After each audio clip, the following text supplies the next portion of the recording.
Hello, hi friends, welcome to Kodak cooking. இன்னைக்கு ஒரு சூப்பரான நான்வெஜ் ரெசிபி தான் பார்க்க போறோம். ஊருக்கு போயிருந்தப்போ ரொம்ப சளியா இருக்குமா நாட்டுக்கோழி செய்யுங்க அப்படின்னு சொல்லியிருந்தேன். அப்ப நான் உனக்கு புறா கறி செஞ்சு தரேன் அப்படின்னு அம்மா சொல்லியிருந்தாங்க. காடை எப்படி இருக்குமோ அதே டேஸ்ட்ல தான் புறாவும் இருக்கும். இப்போ எப்படி செய்யறதுன்னு பார்க்கலாம். அதுக்கு முன்னாடி நம்ம சேனலை சப்ஸ்கிரைப் பண்ணலன்னா சப்ஸ்கிரைப் பண்ணிக்கோங்க. நீங்க இதே ரெசிபியை சிக்கன் காடை கூட ட்ரை பண்ணலாம்.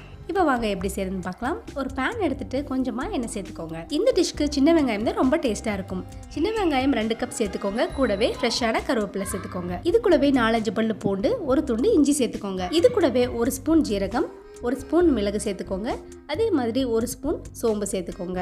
இது எல்லாமே நல்லா ஒன்று சேர்த்து மீடியம் சிம்ல வச்சுட்டு நல்லா வதக்கி கொடுங்க. வெங்காயம் நல்லா வதங்கி வரணும். கூடவே கொஞ்சமா உப்பு சேர்த்துக்கோங்க. வெங்காயம் நல்லா பிங்கிஷ் கலர்ல இது மாதிரி வதங்கி வரணும். வெங்காயம் நல்லா வதங்கினதுக்கு அப்புறம் அடுப்பை ஆஃப் பண்ணிருங்க. இப்போ நம்ம கறி மசாலா சேர்த்துக்கலாம். நார்மல் ஸ்பூன்ல 4 ஸ்பூன் கறி மசாலா நான் சேர்த்துக்கிறேன்.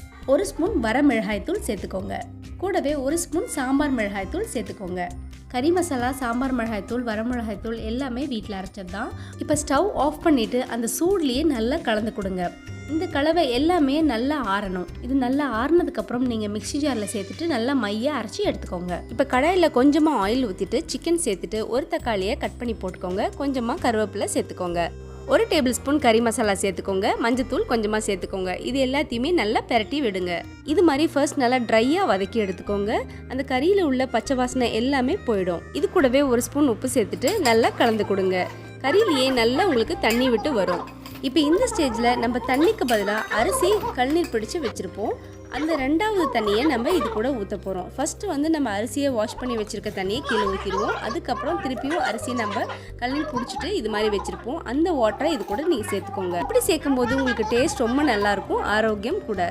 இப்போ இந்த ஸ்டேஜில் தான் நம்ம அரைச்சி வச்ச மசாலாவை இது கூட நம்ம சேர்க்க போகிறோம். நம்ம மிக்சியில் அரைச்சோம் பார்த்தீங்களா, அந்த மசாலாவை இது கூட நீங்கள் சேர்த்துக்கோங்க. நீங்கள் புறா செய்கிற மாதிரி இருந்தாலும் சரி, இல்லை சிக்கன் செய்கிற மாதிரி இருந்தாலும் சரி, இதே மெத்தடில் நீங்கள் செய்யலாம். இந்த குழம்பு ரொம்ப தண்ணியாக இருந்தால் தான் நல்லாயிருக்கும். இந்த ஸ்டேஜில் தேவையான உப்பு சேர்த்துக்கோங்க. 15 மினிட்ஸ் மூடி வச்சு வேக விடுங்க. இப்போ பாருங்கள், குழம்பு நல்லா தலப்புலன்னு கொதிச்சு வந்துருச்சு. மசாலாவோட பச்சை வாசனை எல்லாமே போயிடும். கறியும் நல்லா முக்கால்வாசி உங்களுக்கு வெந்திருக்கும். இன்னும் ஒரு 5 நிமிஷம் நல்லா கொதிக்க விடுங்க. கறி நல்லா வெந்துடும். இப்போ குழம்புலேருந்து சூப் மட்டும் தனியாக எடுத்துக்கலாம். நாட்டுக்கோழி இது மாதிரி புறா இது மாதிரி செய்யும் போது சூப் குடிச்சிங்கன்னா ரொம்ப ரொம்ப ஆரோக்கியமாக இருக்கும். இந்த சூப் கூட நல்லெண்ணெய் 1 ஸ்பூன் விட்டுட்டு நீங்கள் குடிக்கும்போது சூப்பராக இருக்கும். ரொம்ப ரொம்ப சூப்பராக இருக்கும். இது மாதிரி நாட்டுக்கோழி குழம்பு புறாலாம் செய்யும் போது சூப் ரொம்ப ரொம்ப சூப்பராக இருக்கும். நீங்கள் எடுத்து குடிக்கும்போது குழம்புல கடைசியாக தேங்காய் பால் விடணும். அதுக்காக 1/4 மூடி தேங்காவை இது மாதிரி நல்லா அரைச்சி எடுத்துட்டு நீங்கள் தேங்காய் பாலாவும் விடலாம், நம்ம தேங்காவாவும் அப்படியே நீங்கள் ஊற்றலாம். நான் அப்படியே தான் தேங்காவை அரைச்சி நான் இது கூட ஊற்றுறேன். தேங்காய் ஊற்றினதுக்கப்புறம் ரொம்ப நேரம் கொதிக்கக்கூடாது. ஒரு 5 மினிட்ஸ் நல்லா அந்த சூடில் கொதிச்சா போதும். நம்ம குழம்பை இறக்கிடலாம். ஒரு 3 மினிட்ஸ் மூடி வைங்க. அது எண்ணெயெல்லாம் பிரிஞ்சு சூப்பராக வெளியில் வந்துடும்.